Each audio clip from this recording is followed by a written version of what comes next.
Hi friends, ఈరోజు mummy బెండకాయ curry చేస్తుంది. Let's go and watch. Hi hello నమస్తే, welcome back to our channel Rani's kitchen Telugu. ఈరోజు మన రెసిపీ వచ్చేసి బెండకాయ టమాటా కర్రీ అండి. ఇది చాలా టేస్టీగా సింపుల్ వేలో ఎలా చేసుకోవాలో చూపిస్తాను, చూసేద్దాము. 1/2 kg బెండకాయలు, టమాటాలు, పచ్చిమిర్చి, ఉల్లిపాయలు. ఇప్పుడు కటింగ్ చూద్దాము. బెండకాయలు కట్ చేసేటప్పుడు ఒక విషయం గుర్తొచ్చిందండి, అందుకే ఈ కటింగ్ కూడా చూపిస్తున్నాను. బెండకాయలు మనం కడుక్కుంటే ఎక్కువ జిగురుగా అయిపోతుంది, కర్రీ అంత బాగా అనిపించదు. అందుకని తడి క్లాత్ పెట్టేసి శుభ్రంగా తుడుచుకుంటున్నాను. అదిగోండి, మిగిలిన కూరగాయలు మామూలుగా వాష్ చేసుకుంటున్నాను. బెండకాయలు మటుకు తడి క్లాత్, వెట్ క్లాత్ పెట్టేసి బాగా తుడిచేసుకొని అవి కట్ చేసుకుంటున్నాను అనమాట. అదే ఈ విషయం చెప్తామని నేను ఈ బెండకాయల కటింగ్ ప్రాసెస్ కూడా చూపిస్తున్నాను అనమాట. అది కట్ చేసేసుకుందామా. అలా తుడుచుకుంటూ అన్ని బెండకాయలు కట్ చేసేసానండి. అదిగోండి, బెండకాయలు మొత్తం అలా చిన్న చిన్న పీసెస్గా, ఒక మీడియం సైజు పీసెస్గా కట్ చేసుకున్నాను. నెక్స్ట్ వచ్చేసి టమాటాలు, పచ్చిమిర్చి, ఉల్లిపాయలు ఇవి కూడా కట్ చేసేసుకున్నాను.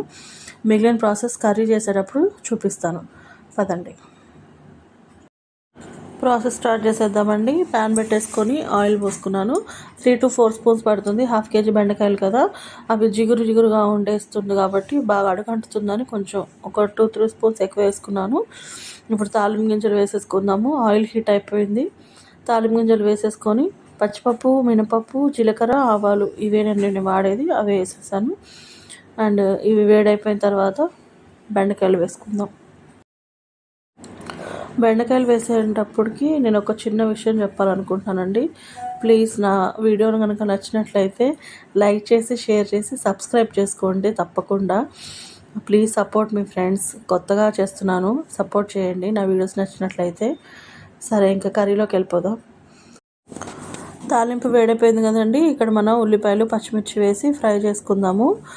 ఇక్కడ చిటపట్లాడతాయి, అందుకే ఫస్ట్ పచ్చిమిర్చి వేసేసి ఉల్లిపాయలు వేసేసాను. ఇవి రెండు కొంచెం దూరగా వేయించుకున్న తర్వాత బెండకాయలు వేసుకుందాం. ఇవి ఫ్రై అయ్యేటప్పుడు మనం కొంచెం అల్లం పేస్ట్ కానీ, లేకపోతే చిన్న వెల్లుల్లి ఉంటాయి కదండి, అవైనా దంచి వేసుకోవచ్చు. ఈరోజు ఫ్రైడే, అందుకని నేనేమి వేసుకోవట్లేదు.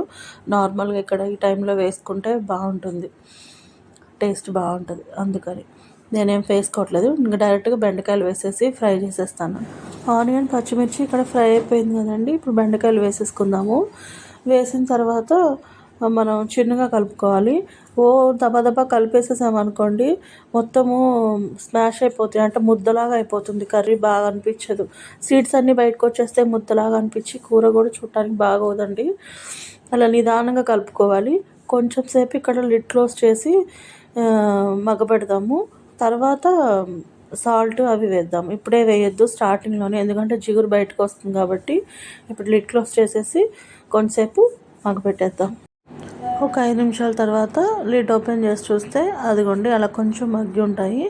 ఇప్పుడు ఒకసారి మళ్ళీ కలుపుకుందాము. అది బెండకాయలు అదే చిన్నగా ఇందాక చెప్పినట్టే నిదానంగా కలుపుకోవాలి, ఒక పక్కగా తీసుకొని. ఇప్పుడు దీంట్లోకి మనము సాల్ట్ వేసుకుందాము. ఇందాక వేయలేదు కదా, ఇప్పుడు సాల్ట్ వేద్దాము. ఒక 5 minutes మగ్గబెట్టేసుకొని తర్వాత సాల్ట్ వేసుకొని. ఇక్కడ ఒక చిన్న టిప్ కూడా అండి, నేను వచ్చేసి బెండకాయ కర్రీలో కంపల్సరీ కొంచెం షుగర్ అయితే వాడతాను. ఏమో నాకు ఫస్ట్ నుంచి అట్లా అలవాటు. 1 స్పూన్కి అంటే కొంచెం తక్కువే వేసుకోవాలి, కర్రీని బట్టి వేసుకోవచ్చు షుగర్ అనేది. అంటే ఆ జిగురుతనం అనేది తగ్గుతుందని చెప్పి నేను ఎక్కడ విన్నాను, అందుకని నేను అట్లా అలవాటు అనమాట. ఒక 1/2 స్పూన్ వేసాను అంతే. వేసి కలుపుకోవాలి. స్వీట్నెస్ ఏం రాదు, కర్రీ బాగుంటుంది. నేను చాలాసార్లు చేశాను, అందుకే చెప్తున్నాను. మీకు ఇష్టమైతే వేసుకోండి, లేదంటే స్కిప్ చేయండి షుగర్ని. అలా కలిపేసుకొని మూత లేకోకుండానే ఇలానే మగ్గబెట్టేసుకుందామండి. మూత వేసేస్తే మళ్ళీ వాటరీగా వచ్చేస్తుంది. ఇప్పుడు సాల్ట్ వేసాం, ఇలా మూత లేకోకుండానే మగ్గించుకోవాలండి. మూత వేసేసామంటే వాటర్ వచ్చేస్తుంది, నీరు బాగా వచ్చి పట్టేస్తుంది, సాల్ట్ వేసాం కాబట్టి. ఇలా మూత లేకోకుండానే మగ్గబెట్టేసుకోవాలి. అండ్ ఇది మధ్యలో వచ్చి చూసుకుంటూనే ఉన్నానండి నేను. ఇప్పుడు మగ్గింది కదా కొంచెము. ఇప్పుడు దీన్ని ఒకసారి కలుపుకొని మధ్యలోకి టమాటాలు వేసుకొని ఇప్పుడు మగ్గబెట్టేసుకుందాము. అదిగోండి, అలా మధ్యలోకి వేసుకుంటే టమాటాలు తొందరగా మగ్గిపోతాయి, అందుకే నేను బెండకాయలు అటు ఇటు అనేసి మధ్యలో టమాటాలు వేస్తున్నాను. ఇప్పుడు టమాటాలు వేసేసి మధ్యలో వేసుకొని దాని మీద మూత పెట్టేసి మగ్గి పెట్టుకుందాం. ఇప్పుడు లిడ్ ఓపెన్ చేసి చూద్దాము.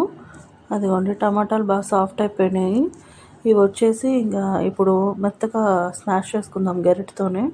అదిగోండి అలా గరిటెతోనే స్మాష్ చేసేసుకుంటే సాఫ్ట్ అయిపోతాయి. అప్పుడు బెండకాయలు కూడా నుజ్జు నుజ్జు అవ్వకుండా అలానే ఉండిపోతాయి అన్నమాట. మొత్తం ఒకసారి కర్రీ అంతా టమాటా అంతా కలిసిపోయేటట్టు కర్రీ మొత్తం ఒకసారి కలుపుకుందాము. ఈ టైంలోనే ఇంకా పసుపు కారం అవి వేసేసుకోవచ్చండి. ఇలా చిన్నగా మిక్స్ చేసేసుకోవాలండి. ఇక చూసారా బెండకాయలు ఇంకా చిదురైపోలేదు, అలానే ఉన్నాయి. అలానే నిదానంగా కలుపుకుంటే కర్రీ మొత్తము బెండకాయలు స్మాష్ అవ్వకుండా ఉంటాయండి. ఇదిగోండి ఇప్పుడు పసుపు వేస్తున్నాను. పసుపు హోల్ కర్రీకి సరిపోయేంత. కారం వచ్చేసి ఒక 2.5 స్పూన్స్ వేస్తున్నాను. ఇక్కడ ఎవరి టేస్ట్ బట్టి వాళ్ళు వేసుకోవచ్చండి కారము. ఎవరి స్పైసెస్ని బట్టి వాళ్ళు. మేము కొంచెం తక్కువే తింటాము, అందుకని ఒక 2 స్పూన్స్ వేసాను. మా బాబు కొంచెం కారం తక్కువే తింటాడు, అందుకని. ఇది మొత్తం ఒకసారి మిక్స్ చేసేసుకుందాము. ఇక్కడ మనం ఒక 1 స్పూన్ ధనియాల పొడి వేసుకుందామండి. ధనియాల పొడి వేసుకుంటే కొంచెం స్మెల్ ఘాటు బాగుంటుందని వేసాను. అండ్ ఇక్కడ కొంచెం కూర అడుగంటుతుంది, అందుకే ఒక 1/2 స్పూన్ ఆయిల్ వేస్తున్నాను. 1/2 స్పూన్ ఆయిల్ వేసి కలుపుతున్నాను. ఇది మొత్తం బాగా మిక్స్ చేసేసుకున్న తర్వాత కర్రీ అంతా ఇక్కడ మనం కొత్తిమీర ఉంటే వేసుకోవచ్చండి. నా దగ్గర లేదు కొత్తిమీర, అందుకే నేను వేయట్లేదు. ఇలా మొత్తం మిక్స్ చేసుకున్న తర్వాత సిమ్లో పెట్టేసి లిడ్ క్లోజ్ చేసేసి ఒక 5 మినిట్స్ మగ్గనించాలండి. హోల్ కర్రీ మొత్తం నేను మీడియం మంట మీద పెట్టేసి చేశాను. ఫుల్గా పెడితే మాడిపోతుంది కూర, ఊరకనే మాడిపోద్ది. 5 మినిట్స్ తర్వాత చూద్దాం. 5 మినిట్స్ తర్వాత లిడ్ క్లోజ్ చేసి చూపిస్తున్నాను.